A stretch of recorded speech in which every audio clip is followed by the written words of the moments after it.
Hi and welcome to ZoomTV, the show where we explore everything that flies, drives and floats and invite you along for the experience. Something we love doing on the program is introducing you to people that have something unique that zooms, people we call Zoomaholics. Well, 5 years ago we had a Zoomaholic on the show that had a truly original and very unique 1955 Chevrolet. Well, that man's back with his brand new pride and joy. This is something different that no one's got, and there's only 60 of them around the world. Allan looks at the all-new Ford Ranger thanks to John Hughes Ford. The all-new Ranger is a completely new animal, built to take on the world. And our ZoomTV Rewind is a very special one today because a few years ago I was invited to the Perth Festival of Speed, the very first one they had, where I met Mark Webber and a man that was destined to become a household name, Daniel Ricciardo. 9 years old, started go-kart racing. Always had it in the blood, always loved racing from when I was young, just watching it. Plus, we'll give you some details on some live events happening all over Australia about things that Zoom, and of course catch up with this week's City Toyota celebrity hitchhiker, Jason Dundas from The Big Adventure. What was the first car you ever owned? First car I had was a 1985 Toyota Corolla. So get ready. It's time for ZoomTV.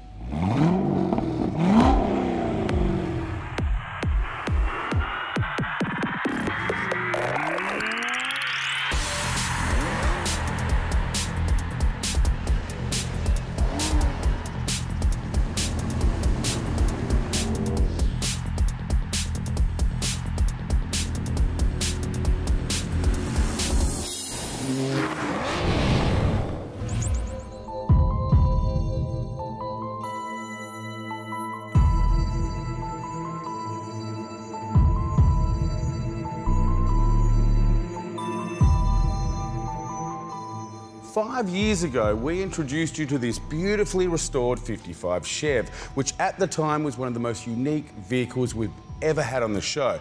And I remember the owner being so passionate about his pride and joy that he boasted he'd never sell it. Well, 5 years on, and I can confirm that Carlo has stayed true to his word and still hasn't sold her. But he has added another unique vehicle to his collection. So unique, in fact, that after receiving an email from him about it, I had to come and check it out for myself. Carlo, how are you? Good, nice to see you again. Yeah, you too, and nice to see this.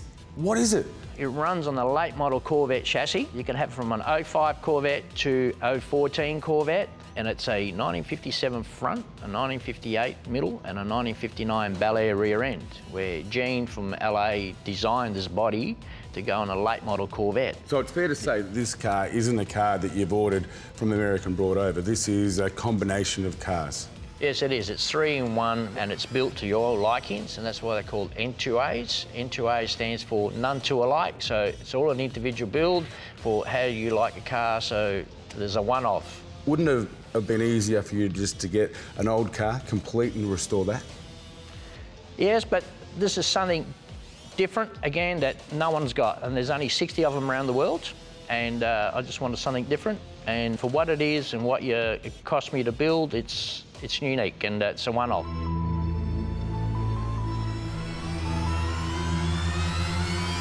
Okay, now take us through the building process, because most of it you've done yourself.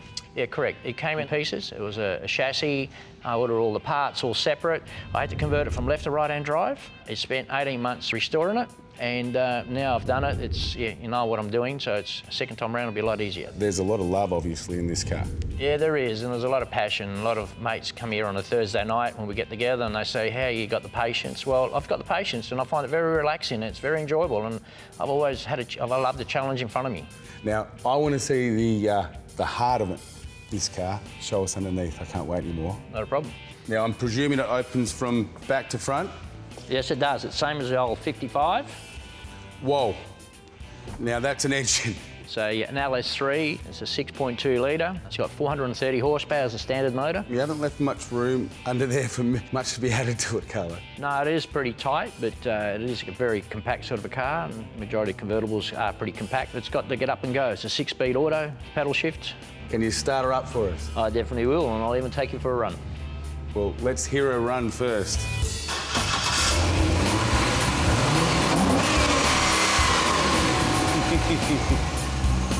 Now that is a beast, that is a beast. I'll tell you what, mate, I'm going to jump in with you and we'll go for a spin. Now, after the break is this week's ZoomTV Rewind. I catch up with Daniel Ricciardo at the Perth Festival of Speed just before he became a household name. That's coming up on ZoomTV.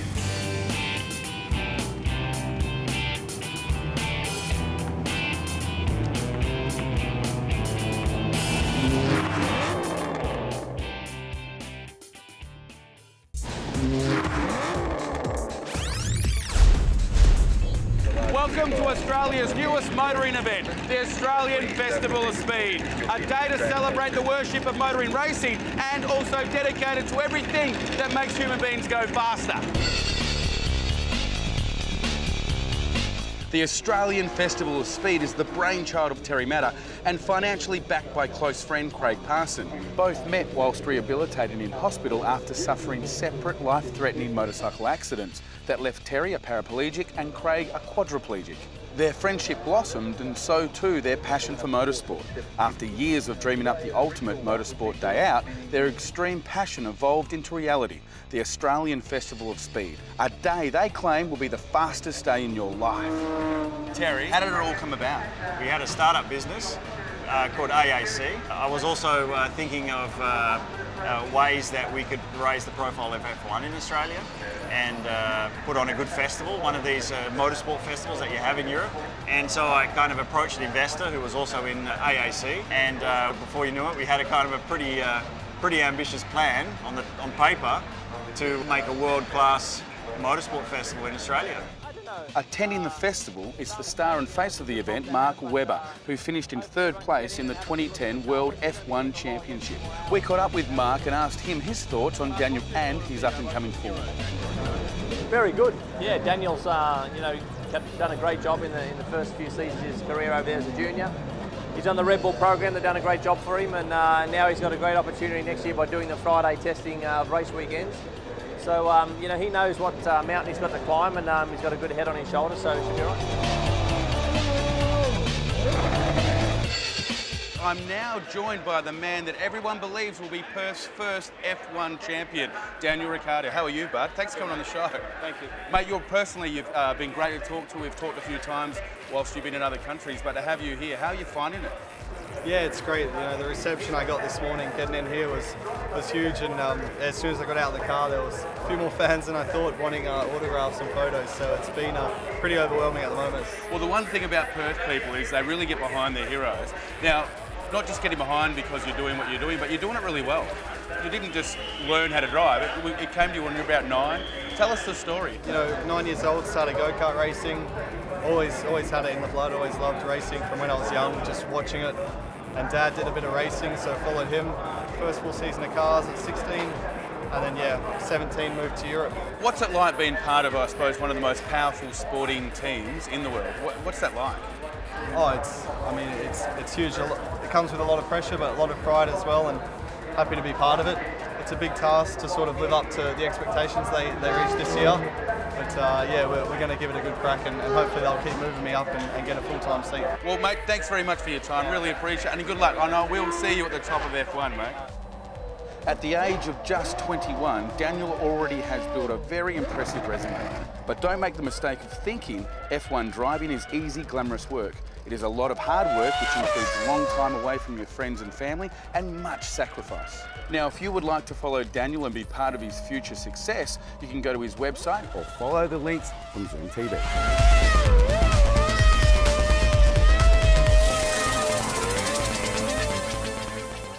If you've ever wondered why people are so passionate about things that fly, drive or float, there's no better way to find out than attending a live event.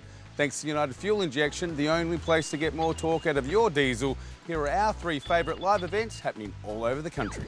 Kicking off things in Queensland is an amazing event that brings kids and cars together for some much needed fun. The 2nd annual Driven by What's Inside car show is all about inclusion, as kids with disabilities are showing some incredible custom and themed cars, which they can enjoy a ride in. It's a great cause and there's heaps of fun to be had, so get down to Caboolture on Saturday the 11th of July at 10 AM and get involved. If rare and unique prestige, vintage and collector vehicles are your speed, then the RACQ Motorfest in Ascot, Queensland Queensland is definitely for you. See over 750 rare cars amongst a great atmosphere of craft makers, kids rides and food stalls. It's got to be Brisbane's cheapest day out for the whole family. Plus, all funds raised go towards supporting RACQ's rescue helicopters. Be there at Eagle Farm Racecourse on Sunday the 12th of July at 10 a.m. And in New South Wales, it's an action-packed weekend at the Back to Brunswick Rod Run. Meet and greet other hot rod enthusiasts at the barbecue on Friday, go for a cruise on Saturday, and finish up with an amazing show and shine on Sunday. This event's got something for everyone, and it all happens between Friday the 10th and Sunday the 12th of July at Brunswick Heads, New South Wales. To find out more or submit your live event, go to zoomtv.com.au.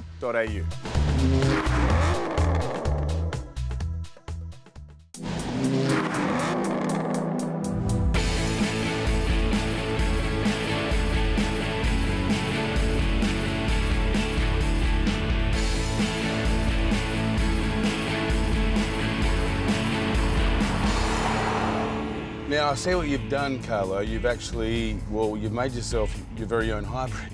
Yeah, I have actually. I said you've got running in the late Corvette running gear, and also got in Corvette interior, but reupholstered it to my likings. I've gone the pinstriping on the inside, colour matching the turquoise colour on the outside. It's got everything that you require in a late model vehicle that's going to give you all the modern cons. It's luxury to drive.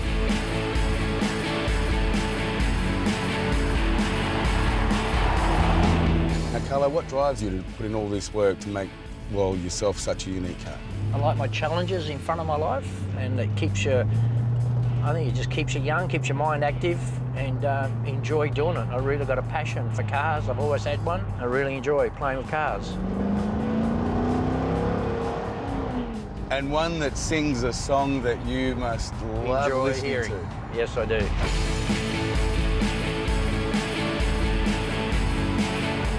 Everything that you've done, the lines in the car, the fit out of the car, the interior of the car, the stitching, everything is immaculate.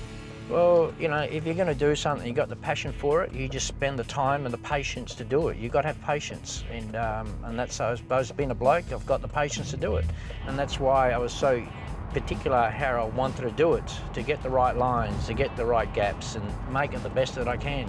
You could have chosen any car. Why the Chev? I've just always been a Chevy lover. It started with the old Holdens in the early days, and Old was my first car, and I just had the passion for Chevs. Now, did you hit a couple of hurdles through the build process? I suppose when you first start, there's more than one way to tackle something. Not quite sure, because it came all as parts and it had to be built, and also had to be converted from left to right-hand drive, where it's taken me a little bit longer to do. You know, I've got a very understanding wife that enjoys cars as well, so she didn't mind me putting the hours into it. What I'd love to do is I'd love to experience this. This is a convertible. Yes. So I wouldn't mind it if we were able to take the roof off. Definitely.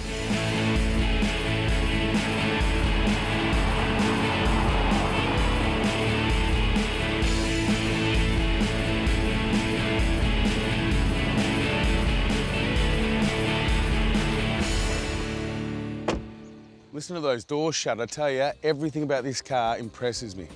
Thanks very much, Aaron. Now, we had the roof off. I don't have the hair to test it, but there wasn't much air coming in. It was a comfortable experience, even with the roof off. The best thing was listening to that engine just make its nice note as we cruised around. Thank you. Yeah, it is very nice to drive in, so glad you experienced it. Okay, now, you're not just making these for yourself now, you're actually going to make it available for people to come and buy one off you if they want one. Yeah, that's true. Yeah, that's correct. If people are interested in them, they can look at the website at n2amotors.com, or you can contact me on n2amotors.com.au. Mate, I might have to talk to you about one, but it might have to be a payment plan. What do you reckon? Yeah, not a problem. Good bloke, good bloke. Now, if you want to know more about Carlo and his beautiful car, make sure you go to zoomtv.com.au. And if you've got something cool that flies, drives or floats that's as cool as this, we would love to hear from you. All you've got to do is go to the website, click on the contact page, send us an email. You never know, you and it might be on the show. When we read through the release notes on a new car these days, even before we get to see it, there are some words we love to read. designed and engineered in Australia. Now, we don't see those words all that often these days, but that's exactly how the brief starts for the all-new 2014 Ford Ranger XLT. At last, a truck built with absolutely no compromise whatsoever. The all-new Ranger is a completely new animal, built to take on the world. It's been tested in the toughest of climates and terrains across 5 continents to ensure its superior durability. Not only that, Ford used the same leading-edge simulation technology as Formula One teams, performing more than 1,000 full vehicle aerodynamic simulations to perfect the shape of this vehicle. Impressed? Well, I am.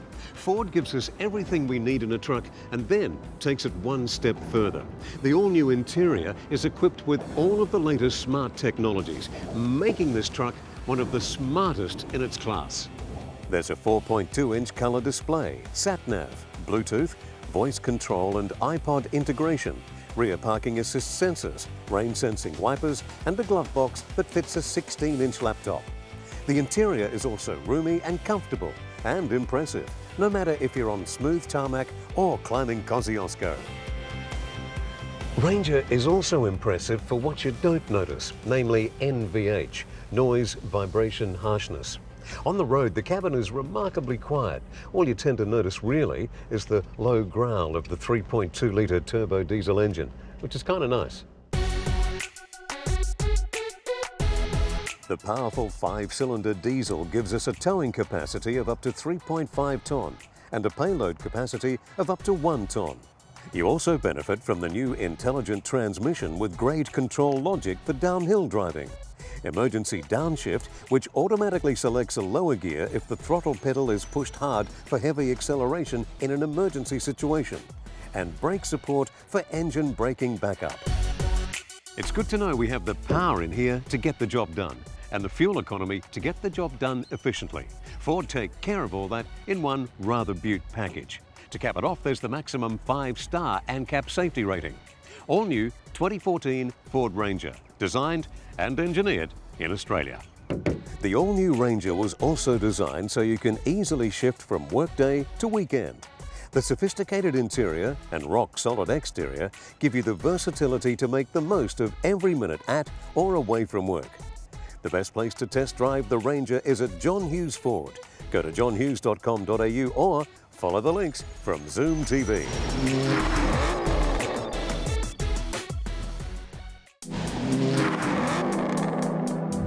Welcome back to ZoomTV. I'm now with a man that I think is my twin, Jason Dundas from The Big Adventure. Look at it, check it out. They separated at birth. This is how I think you would look if you had hair.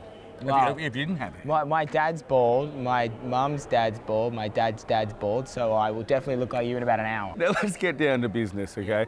You are quite, it's fair for me to say that you're a quite experienced television person. Yeah. But you haven't done a lot of Australian television. You kind of skipped Australia and went to America. Yeah, kind of. I sort of was on Getaway for 5 years and then reached a point at 28 where I had to make a decision. Do I want to sort of give it a gung-ho in Australia or try in the bigger pond, which is America? And so I skipped overseas and got lucky over there.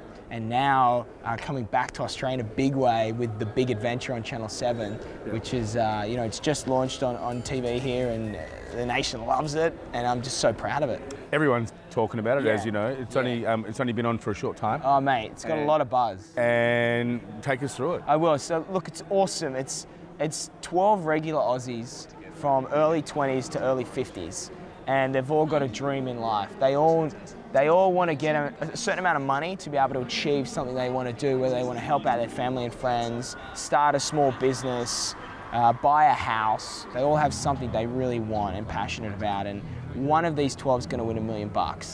Find a rock, you have a dead square. You find a golden key, you're one step closer to $1 million. Now, we put them on this island like the Hunger Games environment. We make these guys live in the one house, work as teams, but then go against each other. So it is a psychological thriller. It gets very complex, and as people start leaving the island, you've got higher stakes for these guys left to win this $1 million, and Is there twists in there, like do you start them for food or challenge food? No, so I guess the difference about this show is we provide them with pretty cool accommodation and enough food, but the whole twist on this show is you're competing in these grand challenges that require physical ability and smarts, and then you have to outwit other players in an arena where you compete against each other. Down it goes! Okay, you ready for the Fast Five? Yeah, talk to me. Okay, what was the first car you ever owned? First car I had was a 1985 Toyota Corolla. Now, what is your opinion of the worst car on the street? The worst car on the street, it must be that PT Cruiser. Yeah. That's a rubbish shape. Best car on the street and why? Best car on the street would be the Tesla, because it's 100% electric. It's sex on wheels, man. And what car do you currently drive now? I just bought a new whip. There you go. I bought And for the people at home that don't know what a whip is. new car. I just bought a new car over in LA. They're a lot cheaper. I bought a gunmetal grey 3 Series BMW Coupe. Yep. Sits really low on the ground, black leather trim. Okay, so moving on. Yeah. What is your biggest fear? My biggest fear is, I'm going to be very honest. Yep. I was filming on Sydney Weekender the other day, and we were at Wet n Wild in Sydney's western suburbs, and there's a roller coaster, like a water slide called I think it's called a 360 drop, and they put you in a tube about yay big, filled with water, and then they drop you vertically and spin you over, and it goes black. Right. And my biggest fear is being in a water slide in the dark. Mate, you've been a champion. Cheers, Good man. luck with the show. Yeah, I know thank it's you going to so go much. well. All right. Awesome. And do me a favour and Yeah. send me over a pair of the signed underwear. Done. Not for me, but for a friend. Okay, done. Done. Now, Alan, I've got to tell you, I met a guy today that doesn't just have one cool thing. How many? He's got 2 cool cars. That's greedy. Some people you just want to be friends with, I tell you.